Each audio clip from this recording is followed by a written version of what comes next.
Today it's time to have a real conversation about the NBA draft for the Chicago Bulls. There's been a lot of talk around the Bulls, the tanking situation, how good the Chicago Bulls pick can actually be. There's been a lot of people who've asked things like, well, why do this now? So we're going to talk about a real, not the hopeful version, not the best possibility possible. We're going to have a real conversation about the Chicago Bulls and their lottery odds and why all this tanking could still end up with the Bulls just at the 8th or 9th pick. We're going to talk about all that plus more right after this.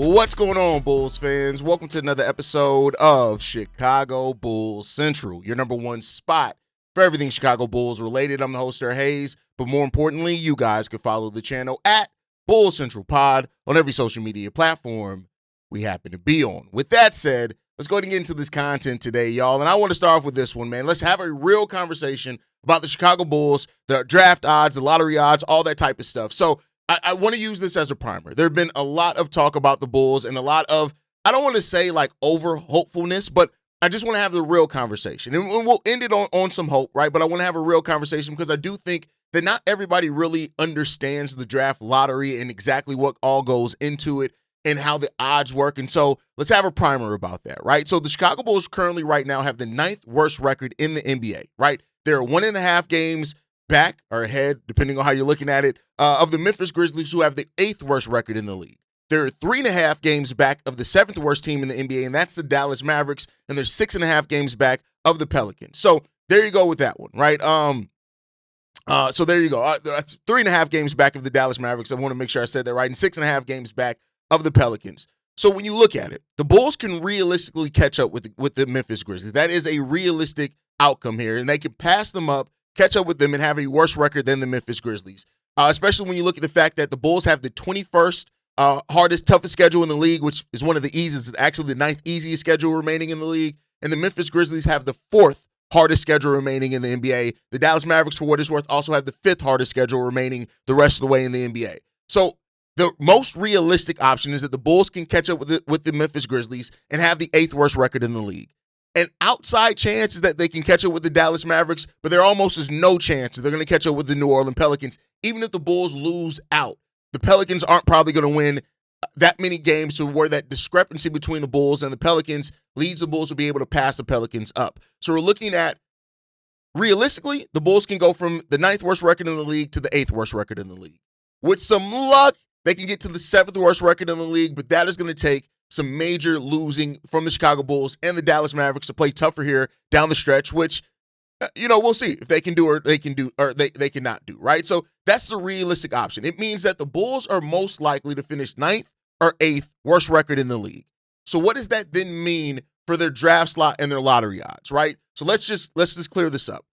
While most people will talk about what percentage chance the Bulls have to move up into the top 4, which is a fair conversation, right? That's what people want to focus on, and that's perfectly fair. No harm, no foul on that one. The Bulls do have right now a 20% chance to move into the top 4. That's a realistic opportunity that they have. If they move into the 8th spot, which is currently occupied by the Memphis Grizzlies, they'll have a 26% chance, 0.3% chance to move into the top 4. If they can get to the 7th worst record in the league, they have a 32% chance to move into the top 4. For the number 1 overall pick, the Bulls currently have a 4.5% chance. They have a 6% chance in the 8th spot, a 7.5% chance in the 7th spot. So that's just the realistic options. Now, many people are going to tell you, especially Bulls fans, are going to say, well, Haize, what percent chance did the Bulls have? What was it, 3.2, something like that, when we got Derrick Rose? And so that's why it's not a complete impossibility. That's why I said we're having a realistic about the most likely outcomes that are going to get here, right? But the thing that most people don't talk about as well is that you can fall back in the lottery, right? Because it is a draft lottery. So if any team below the Chicago Bulls gets lucky and moves into the top 4. So let's say the Bulls right now have the 9th worst record. If a team with the 10th, 11th, 12th, 13th, or 14th worst record actually leapfrogs and gets into that top 4, that means the Bulls can go down spot. So realistically, the Bulls can fall between 12th as bad as 12th or 13th in the draft lottery. Even if they finish with the 9th worst record in the league, they can fall down to 12th or 13th, right? Same thing with the 8th spot. They can fall down up. You can fall down up to 4 spots. That's unlikely, but that would take all 4 teams in the lottery that win the lottery to all be teams that are below you for you to fall 4 spots. But it's a possibility there, right? So again, the most likely scenario for the Chicago Bulls is that they stay at either 8th or 9th. They'll end up staying where exactly their draft pick is. So I ran 6 simulations with the draft lottery, right? And just to highlight what the odds are. In simulation 1, the Chicago Bulls actually dropped from the 9th spot to the 10th spot. In simulation 2, they actually stayed at number 9. Simulations 2 through 4, so 2, 3, and 4, they all stayed at number 9, right? So about half of the time they stayed at number 9. On sim number 5, they actually moved up to the number 2 spot, and then sim number 6, they moved down one again to the 10th spot. So what does that mean? Again, based off my very limited data that I ran, I only ran 6 simulations, right? I was gonna stop after the Bulls moved into the top 4, but I figured let's get another one in there even after that. So the Bulls have that chance to go into that area, right? So you look at it. Out of the 6 simulations that I ran, 3 of those, half of them, we stayed at number 9. One of those, we moved into the top 4. We moved into the number 2 pick. 2 out of those 6 times, we moved down 1 spot and fell actually to number 10. So I wanted to have this conversation in this part of it because I want to have, again, a realistic conversation about what's there. Fans are really hoping and clinging that the Bulls are going to get some lottery luck. So much so that I think that 20% chance of moving to the top 4 is kind of getting misconstrued in the sense that, yeah, you have a 20% chance, but let's be clear, there's still an 80% chance that you don't, right? And so that's the thing that the Bulls are looking at. Even if the Bulls were, in the best case scenario, moved up to the 7th worst record in the league, that's a 32% chance to move into the top 4, which still means it's a 68% chance you don't, right? So the Bulls in this, right? Like, of course, lottery luck would change this whole thing. And that is why I've talked about it from the sense of if they truly want the top 4 picks and the guys in this draft, listen, you got to get there. Now, I'm not going to give specific prospects yet as far as that can be there if the Bulls were to draft between 8 and 12, right? Because I want to wait till after the NCAA tournament. A lot of these mock drafts and things, they're going to change after the NCAA tournament. We see it every single year. Then they'll change again after the draft combine, right? But when you look at it, and I just want Bulls fans to be a little bit more realistic about this, it does not mean, though, that the Bulls cannot still get a great pick a great player, I should say, if they end up picking 7th, 8th, or 9th. I just want to be clear on that. That does not mean that there are some really good talent. And some would tell you as well that, yes, of course, the top 4, they have the best chance, according to this draft, to be stars, right? But there are still some really good players in that. Now, the problem becomes about it between 7 and basically 11, it's basically all guards that are mocked to go there right now, basically, right? Nate Ament is the one that's a wing there, the only player above 6'8" that's mocked to go there right now. But that's going to change after the NCAA tournament. And that's going to change again after the draft combine. So I'm not going to get into the weeds of that right now. But I do still have my mindset that the Bulls still need to be taking best player available with the highest floor and highest upside combo. That's what I want the Chicago Bulls to do there. And there are some players that really do fit in there pretty well. There are some risk as well. And we know that, right? There are always some risk and some players that if this guy works out, he can be this. And that's why I want AK to really consider the floor in this as well. But I already have seen it. If the Bulls don't get into the top 4, I've already seen a number of Bulls fans that are ready to have complete calamity and to collapse if that ends up being the case. And I do not want that to happen. I do not want that to be the case for the Chicago Bulls. I do not want this team to be a team or I do not want fans, I should say, to be so wrapped up in the top 4 that they think that the Bulls then, even last season, right? The last year's draft was talked about as a deep draft all the way up until about January, February. And then fans started being, this draft isn't actually that deep. And I'm like, calm down. It is still a very deep draft. And that's based off people look at NCAA and they're like, well, nobody's completely wowing and blowing us away and looking transformational in NCAA. So just calm down on it. We've known that this was going to be a very deep draft for 3 years. People have been talking about this draft, last year's draft and this draft, right? So we know that this is going to be a deep draft. Don't get caught up in the weeds and all that type of other stuff. to make you think that it's still a very deep draft.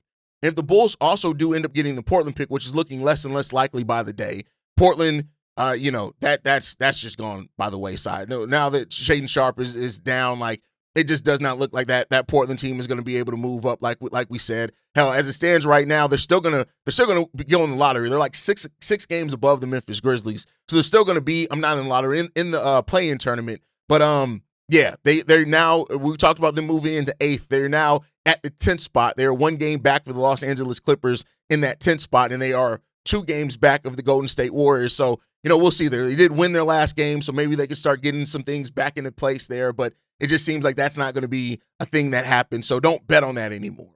But still, don't give up hope, because as we've seen in the last few drafts, right, and it's not been a huge sample size of that happening. I want to be clear there, but we have seen that it can happen, is that playing teams, right, that were in, the Atlanta Hawks were in the play-in tournament, still ended up with the number 1 overall pick. So it's still a lottery, and therefore a lottery is always going to have, it's going to be that sometimes those small odds end up being what actually pulls for you. That is why the NBA does it as a lottery.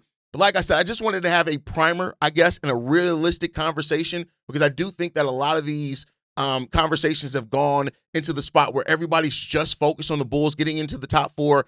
And it's just not, one thing that I do here is I talk about probability more than possibility. There's a lot of things that are possible. Not a lot of things are probable, though, right?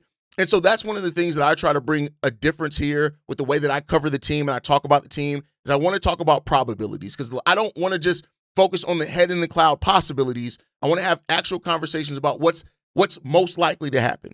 And then that way we can prepare for that. And then if the unlikely thing happens positively and the Bulls get some lottery luck, boom, we're off to the races. We're good, right? So let me know what you guys think after hearing all that kind of all put into one spot. As far as the Bulls draft lottery, the odds, stuff like that. Like I said, the Bulls getting any worse than the 7th worst record in the league is very unlikely with the way that the schedules are working out, with the amount of time that's left here remaining, the 20 games remaining on the season as well. It's very unlikely. It doesn't mean that it's not possible, but it's very unlikely when you look at the state of all these teams.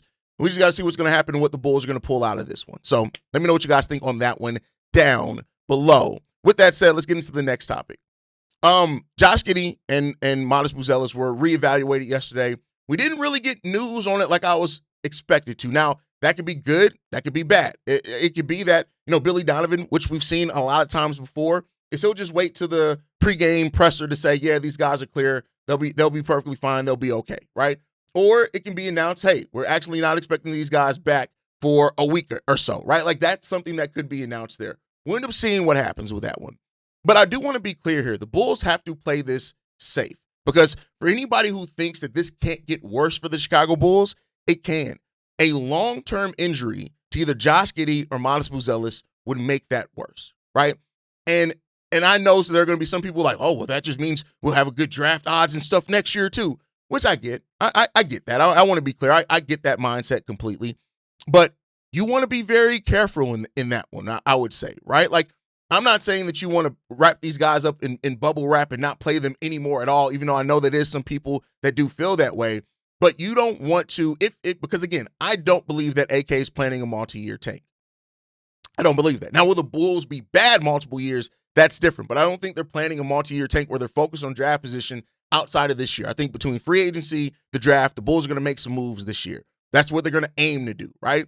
But you need to be very careful with this, because if you run into anything that can turn into anything long-term, we've already seen, like, for example, like Josh Giddey's ankle. And I think that's like, ever since the Olympics, the ankle's been an on and off again thing. Now, he's played through it. And I'm not saying that it's ailing him every single time, but it is starting to be a thing where you see that between the ankle and the Olympics, the crossover this year, like, you're seeing that ankle thing for him is legitimate.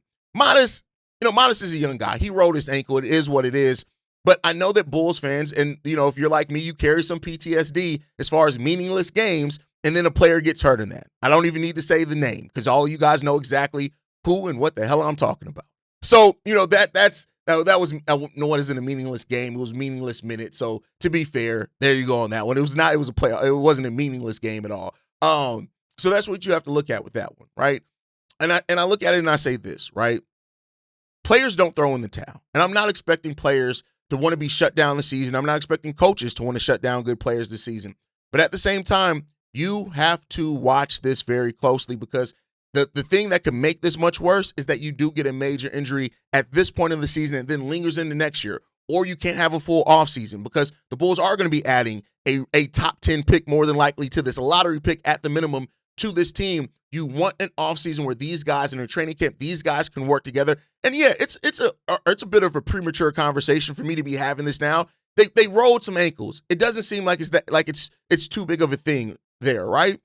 I just don't want this to be something, though, that potentially turns into something for the Bulls. I don't want this to be something that eventually turns into, a bigger issue for the Chicago Bulls, and then we are dealing with it next season. I don't want that part. I don't want that to happen for this team. So, you got to watch this. And, I know there's not a lot of players that are on this team that project to be big parts of the Bulls going forward, but Modest is.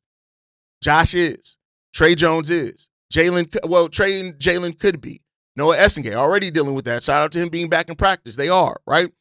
Because the Bulls got to manage this thing. And if Josh Giddey or Modest end up not playing today, cool, right? We could see Mac McClung. We could see Yuki Kawamura, right? And at this point, that's what this season is about. Like, just give us something that we can watch. And it's not going to be a great product one way or another. We all know that at this point. So now what do you do with that going forward? That is the question here. And we'll see what happens with that with the Chicago Bulls and what they do with that, because hopefully they end up finding their way with it. But listen, that's all I can say to this one. And we'll see what happens there. I do not want an injury here at this point in the season where it does not matter to turn into something. So let's see what happens there. Now, with that said, I want to move into the next topic. And I was asked about this one. I believe I was asked on the pregame show in the last game about Jonathan Kuminga and if the Bulls made a mistake not trading for Jonathan Kuminga. Now, I want to be clear because I know people are going to say, but Haize, you didn't like the prospect of Jonathan Kuminga on this team. I didn't with Josh Giddey, Kobe White, and Jonathan Kuminga. I want to be clear on that one. Having three players that are all need to be on ball it just does not work in the NBA, right? But if the Bulls knew that they were moving on from Kobe White, could they have repivoted towards the Jonathan Kuminga thing? That's the question that you have to ask yourself here. And, we know that Jonathan Kuminga's upside, how would that affect Modest Buzelis is still a question there because, again, he's a solid ball handler, but he's an on-ball dominant player. He's had 3 games so far with the Atlanta Hawks, all wins, where he scored 27 points, 17 points, and 20 points. One of those were a start for him when it comes down to it. And so overall, I'll say this about the Jonathan Kuminga thing. Playing the what-if game, especially with the Chicago Bulls, is a very slippery slope for a lot of people. Jonathan Kuminga is off to a great start with the Atlanta Hawks. But again, would that start even be here for the Chicago Bulls? And I think that what we've seen from the Bulls is they moved differently. They didn't move to make win-now moves. Jonathan Kuminga is kind of a help-you-win-now move. Right now, adding a young talent, only 1 year left on his deal. He has a team option going into next year. You could have opted out of that. All the flexibility there is true, right? And Kuminga never truly got comfortable in Golden State, which led him to not really fitting in with the Golden State. He's fitting in now. The Warriors got rid of their dominant on-ball player in Trey Young, which has now opened up to have a player like Jonathan Kuminga there. I don't think Kuminga would work if Trey Young was still there. And so I promised that I would cover this topic. And I'll say this when it comes to the Jonathan Kuminga thing. I get it that some Bulls fans are going to look at that as a loss the same way that they looked at the Ousmane Dieng thing, who actually has been playing bad since his first 5 or 2 games there, right? As a loss. And I look at it this way. And I've said this multiple times when it comes to the Chicago Bulls, this front office and the decisions that they make it worth it. Whatever you've done, whatever you've passed up on, whatever you didn't achieve, whatever players you didn't trade for, whatever players you did trade, at the end of the day, when it's all said and done, make it worth it. Make it worth it. Make something matter in here. Now, do I have a huge, a faith that AK is going to do that? No, he's going to have to prove it and show it to me. But make it worth it. And if you do that, then it's cool, right? And that's all I can really say for that one. Ousmane Dieng as well, to go back to that, he has had 2 solid games since playing against the Chicago Bulls, but it's very inconsistent, right? We'll see what Leonard Miller can bring for the Bulls. But I think overall, the Bulls, when you get into the fact of rumors and all the players that the Bulls have been linked to, not linked to, and end up not happening, it gets you into a spiral of, damn, it makes you feel like they've passed up on a lot. And ultimately, like I said, when it all said and done, if they actually build something with this new reset, the last thing we're going to be thinking about is Ousmane Dieng or Jonathan Kuminga or whatever happens. But at the same time, I understand it. We took a chance on Jaden Ivey, who now looks like he may not even get a qualifying offer, maybe, right? And could those assets have gone into possibly getting Jonathan Kuminga? I think it's a fair question that fans are going to ask themselves. But I think overall just leads to this. Woulda, coulda, shoulda leads you into a spot where you're always going to be what ifing. And I don't like to do that. It is what it is. Now let's move forward and see what the Bulls actually do with the flexibility in the cap that they have. And we'll see what comes of that with that, right? The Bulls do take the court today against a Phoenix Sun team that has been playing really good. We're on the road as well. The Suns team, hey, listen, they're gunning for it. They are 7th right now in the Western Conference. They're 35-26 after a season where a lot of people did not expect very much for them. But as you guys know, there's no point in breaking down this game because it's not about the X's and O's. It's not about that anymore for the Bulls. It's about getting through this season without getting a major injury and then seeing what we do with the assets and the draft picks that we have. And that's really what it's about. But that's going to do it for today's episode, man. The Bulls, they're tanking. But tanking doesn't guarantee anything. And that's why we've talked about it. The lottery is unpredictable. And that means that you could get some lottery luck. It also means that you could get unlucky in it as well. You get some bad lucks, right? So as things are unfolding for this Bulls team and this retool, rebuild, whatever you want to call it, is unfolding, we'll see what happens. But let me know down in the comments. How do you guys feel after hearing kind of the real talk about the draft lottery and the possibilities there? Make sure you guys like the video, subscribe to the channel as well. You can follow us at Bulls Central Pod on every social media platform. You can send us any feedback, questions, comments, concerns, bullcentralpod@gmail.com. And lastly, if you want to leave a text message and our voicemail for the mailbag, the number to do so, 773-270-2799. We are the #1 spot for everything Chicago Bulls related, but that is thanks to you, lovely and beautiful people. And like I like to end every episode on, go Bulls. Love you guys. See you right if you can, y'all. Peace. This has been a presentation of the Break Media.